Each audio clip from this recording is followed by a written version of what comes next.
নমস্কার বন্ধুরা, কেমন আছেন আপনারা সবাই? আশা করি ভালো আছেন। আবারও একটি নতুন পর্বে পূর্বাস কিচেনে আপনাদের সবাইকে স্বাগত জানাই। আজকে আমি বাচ্চাদের জন্য একটা রেসিপি নিয়ে এসেছি। আশা করি আপনাদের ভালো লাগবে। তো স্কিপ না করে সম্পূর্ণ ভিডিওটি দেখার জন্য অনুরোধ রইল। 6 মাসের পর থেকেই বাচ্চাদেরকে এই রকম মাছের ঝোল বানিয়ে দিতে পারেন। আমি আমার ছেলেকে মাঝে মধ্যে এই রকম সেদ্ধ ঝোল বানিয়ে দিই। আমার ছেলে কিন্তু এই রকম সেদ্ধ ঝোল খেতে খুবই পছন্দ করে। তো চলুন বন্ধুরা, এবার রান্নার দিকে এগোনো যাক। সেদ্ধ মাছের ঝোল বানানোর জন্য আমি এখানে কিছু সবজি নিয়েছি একটা পটল, খোসা ছাড়িয়ে আমি এইভাবে কেটে নিয়েছি। তারপর কয়েক টুকরো গাজর নিয়েছি পেঁপে, বরবটি আর একটা আলু। তো আপনারা চাইলে এখানে আরও সবজি অ্যাড করতে পারেন, যেটা আপনাদের পছন্দ। এই রকম সবজি দিয়ে মাছের ঝোল বানালে বাচ্চা ঠিক মতো পুষ্টিটাও পেয়ে যায়। তো আর এখানে কিছু মশলা নিয়েছি স্বাদ মতো নুন, সামান্য একটু হলুদের গুঁড়ো আর সামান্য একটু জিরে গুঁড়ো, আর ছোট চামচের 1 চামচ 5 ফোড়ন আর একটা তেজপাতা। আর এখানে আমি একটা মাছের পিস নিয়েছি। আমি যেহেতু বাচ্চার জন্য বানাচ্ছি সেই জন্য আমি মাছের পেটিটাই নিয়েছি। তো এবার মাছের মধ্যে আমি নুন আর হলুদ দিয়ে দেব। নুন হলুদটা মাছের মধ্যে ভালো করে আমি মাখিয়ে নিচ্ছি।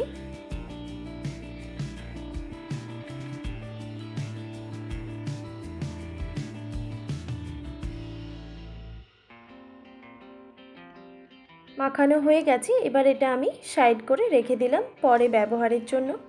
এবার আমি সবজিগুলো সেদ্ধ করে নেব। সেই জন্য আমি এরকম একটা কুকার নিয়েছি, আমি কুকারের মধ্যে সেদ্ধ করে নেব। তো আপনারা চাইলে কড়াইতে দিয়েও সেদ্ধ করে নিতে পারেন। তো দিয়ে দিলাম 1 বাটি মতো জল, আর দিয়ে দিচ্ছি সামান্য একটু নুন আর হলুদের গুঁড়ো, আর ছোট চামচের 1 চামচ জিরে গুঁড়ো। ব্যাস, এই সামান্য মশলা দিয়েই কিন্তু আমি সেদ্ধ ঝোলটা বানাবো, আর এখানে কিছু মশলা অ্যাড করব না। এবার আমি 3 থেকে 4টা সিটি দিয়ে দেব।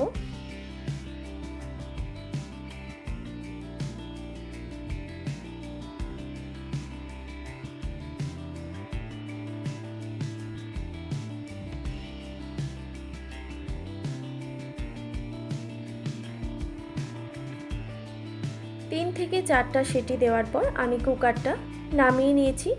তারপর একটা কড়াই নিয়েছি, মাছটা আমি একটু হালকা করে ভেজে নেব। তো কড়াইটা গরম হয়ে গেলে দিয়ে দিলাম 1 টেবিল চামচ সরিষার তেল।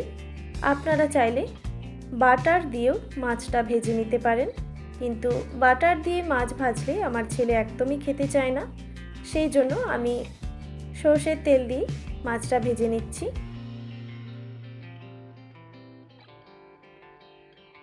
এখানে মাছটা খুব বেশি ভাজবো না,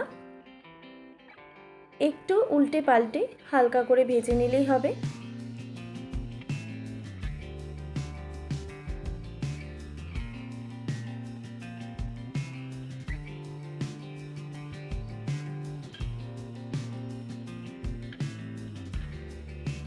মাছটা যখন হালকা করে ভাজা হয়ে যাবে, এবার আমি কড়াইতেই মাছটাকে আমি একটু সাইড করে দিলাম। এবার তেলের মধ্যে দিয়ে দিচ্ছি একটা তেজপাতা, আর ছোট চামচের 1 চামচ 5 ফোড়ন তেলের মধ্যে দিয়ে দিলাম। এবার 5 ফোড়ন থেকে সুন্দর গন্ধ বের হওয়া পর্যন্ত অপেক্ষা করব।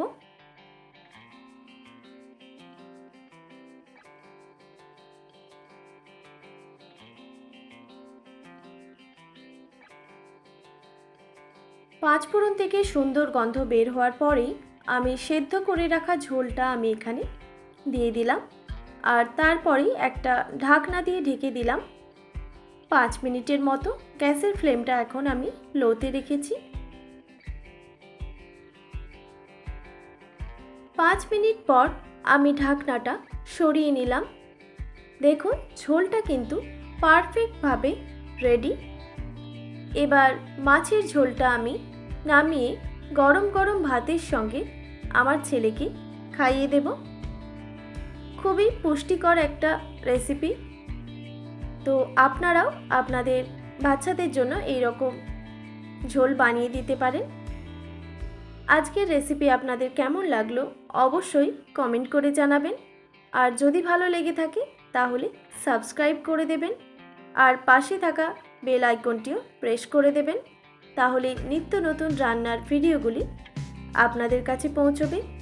তো ভালো থাকবেন, সুস্থ থাকবেন। দেখা হচ্ছে নতুন কোনো রেসিপি নিয়ে। আজকের মতো এইটুকুই। আর এতক্ষণ আমার সঙ্গে থাকার জন্য আপনাদের সবাইকে অনেক ধন্যবাদ।